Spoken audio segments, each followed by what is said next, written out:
మన ప్రభువును రక్షకుడు అయిన యేసుక్రీస్తు వారి అతి శ్రేష్టమైన దివ్యనామమున మీ అందరికీ ఉదయకాలము సర్వశుభములు సర్వదీవెనలు దేవదేవుడు అనుగ్రహించునుగాక.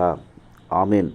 దేవుని బిడ్డలారా, ఈరోజు 8వ తారీఖు అక్టోబర్ నెల 2024 సంవత్సరము.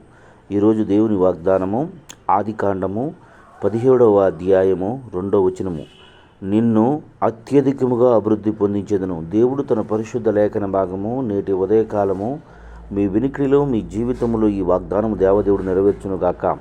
ఆమె. దేవుని బిడ్డలారా, యేసయ్య తెలియచేస్తున్నటువంటి మాట, నీవు ఊహించనంత రీతిగా నిన్ను కొలవలేనంత స్థితిలో నిన్ను అభివృద్ధి పొందించుతానని దేవదేవుడు అంటూ ఉన్నాడు. కనుక ప్రియ సహోదరి సహోదరులారా, ఈరోజు ఎదురవుతున్న కష్టాల వైపు కన్నీళ్ల వైపు చూడక దేవుడిచ్చు వాగ్దానం వైపు నీ హృదయాన్ని తిప్పుకోమని దేవుని దాసునిగా తెలియజేస్తున్నాను.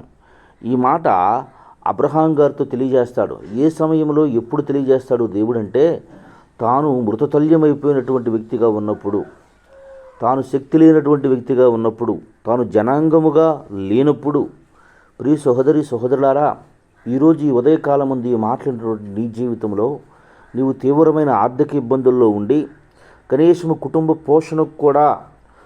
పోషణ కూడా గడవనటువంటి స్థితిలో ఉన్నావేమో.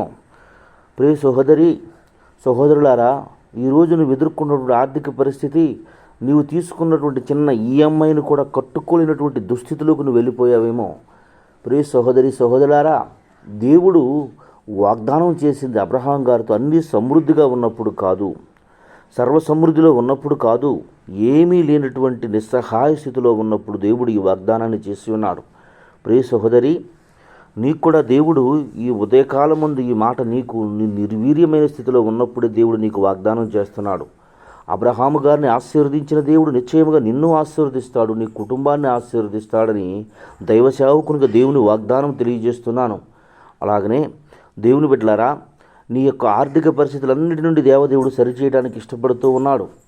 నీవు ఎక్కడైతే ఇప్పుడు నిన్ను చూసి ఎవరైతే మొహం తిప్పుకున్నారో అప్పు ఇవ్వకుండా, వారికే నీవు అప్పు ఇచ్చే స్థితిలోనికి దేవదేవుడు నిన్ను తీసుకుని వస్తాడు. ఆయన మాట యందు నమ్మిక ఉంచు, ఆయన చెప్పిన మాట యందు లక్ష్యముంచు అంటాడు కదా దేవుడు.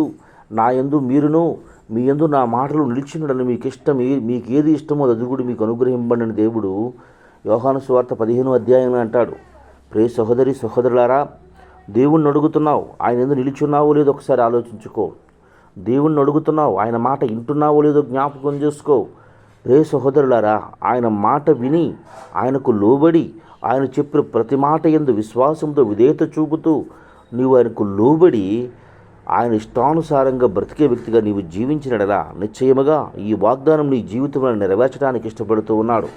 సహోదరి సహోదరులారా, ఏ విషయంలోనూ కృంగిపోక ఆయన ఇచ్చిన మాట యందు లక్ష్యముంచి ముందుకు కొనసాగుతూ అనేకులకు ఆశీర్వాదకరంగా దీవెనకరంగా ఉండు స్థితి కృప దేవుడు మీకు అనుగ్రహించి నీవు అత్యధికం అభివృద్ధిలోకి దేవుడిని తీసుకొచ్చునుగాక.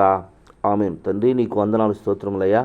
ఉదయకాలం ముందు నీ బిడ్డలైన వారి అందరి బిడ్డలు ఈ మాటలు వినుచున్నారు. వారందరి జీవితంలో ఈ వాగ్దానం నెరవేర్చి వారిని సంతోషపరిచి నీ కృపలో వాడుకుని భద్రపరిచి నడిపించమని యేసయ్య నామం పేరట ప్రార్థన చేయుచున్నాను మా పరమ తండ్రి. ఆమేన్. తండ్రి అయిన దేవుని ప్రేమయు, కుమారుడైన యేసుక్రీస్తు వారి కృపయు, పరిశుద్ధాత్మ తండ్రి అన్యోన్య సహవాసము ఇప్పుడును ఎల్లప్పుడూ ఈ మాటలు వినుచున్న వారి అందరి జీవితముల్లో దేవుడు ఈ వాగ్దానాన్ని నెరవేర్చి వారిని సంతృష్టపరచునుగాక. ఆమేన్. God bless you. దేవదేవుడు మిమ్ము దీవించి ఆశీర్వదించు.